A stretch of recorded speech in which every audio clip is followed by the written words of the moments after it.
देश में आने वाले समय में चुनावी प्रतिक्रियाओं को ध्यान देते हुए कांग्रेस पार्टी ने भी कमर कस ली है।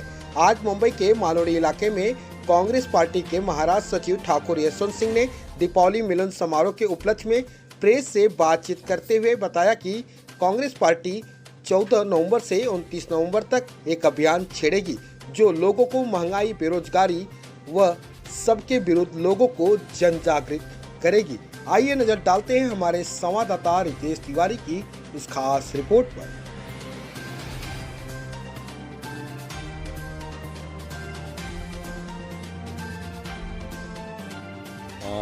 ऑल इंडिया कांग्रेस कमेटी की तरफ से पूरे भारतवर्ष में कल हम लोग प्रेस कॉन्फ्रेंस ले रहे हैं और उस प्रेस कॉन्फ्रेंस के तहत आपने जैसा देखा होगा कि पिछले 7 वर्षों में जो ये बीजेपी पार्टी ने वो चाहे महंगाई का मुद्दा हो, चाहे बेरोजगारी का मुद्दा हो, चाहे आपके अर्थव्यवस्था का जीडीपी का मुद्दा हो, ये हर मुद्दे पे फेल हुई है सरकार।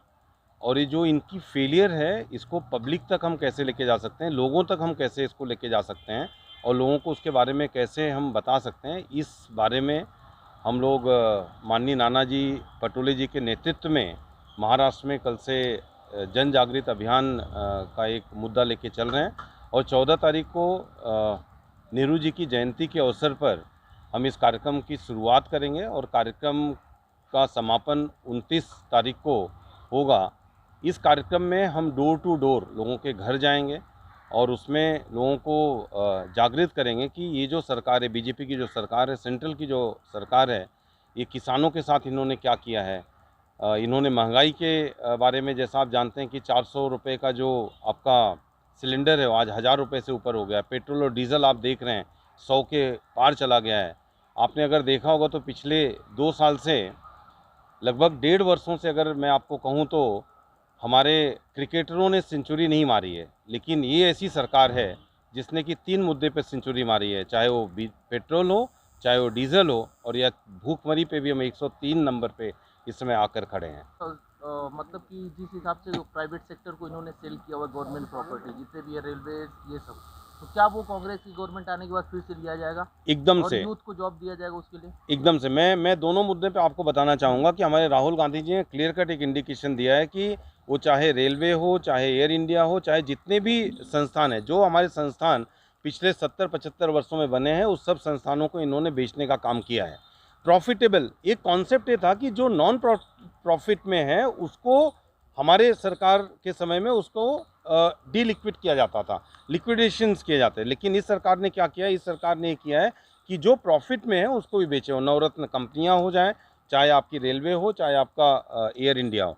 तो राहुल जी का क्लियर कट हमारा एजेंडा है कि जिस समय हम गवर्नमेंट में आएंगे उस समय हम वापस से इन संस्थानों को फिर से हासिल करेंगे और जब ये संस्थान हम हासिल कर लेंगे तभी तो हमारे पास जॉब होगा, नहीं तो हम जॉब दे कहाँ पे पाएंगे।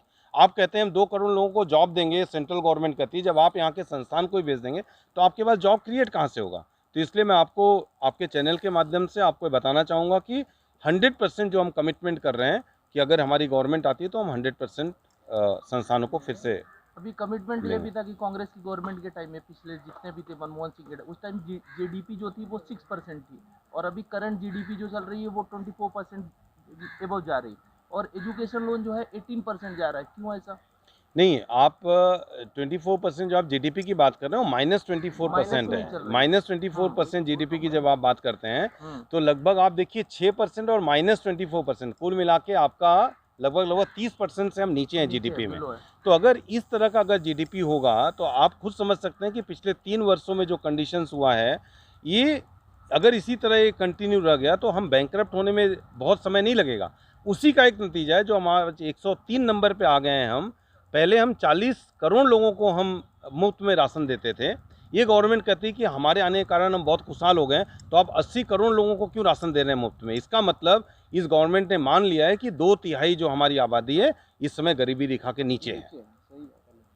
नीचे जो लोग रह रहे हैं, जैसे कि स्लम एरिया में रह रहे हैं, उनको रहने के लिए चाहिए मकान, चाहिए खाना चाहिए, और जो भी अभी आजकल सबसे ज़्यादा महंगा तो मेडिकल हो गया है। तो आप उसके बारे में क्या कहना चाहेंगे? प्रधानमंत्री जी एक योजना निकाला, आयुष्मान भारत योजना, ये सब योजनाओं के बारे में उनको मिलता नहीं है। आप धरातल पे देखिए ना, जो भी प्रधानमंत्री जी ने योजना लाई या जो भी इन्होंने कमिटमेंट किया, कोई भी कमिटमेंट पूरा नहीं हुआ है, वो चाहे कोई भी मुद्दे पे आप बात कर लीजिए।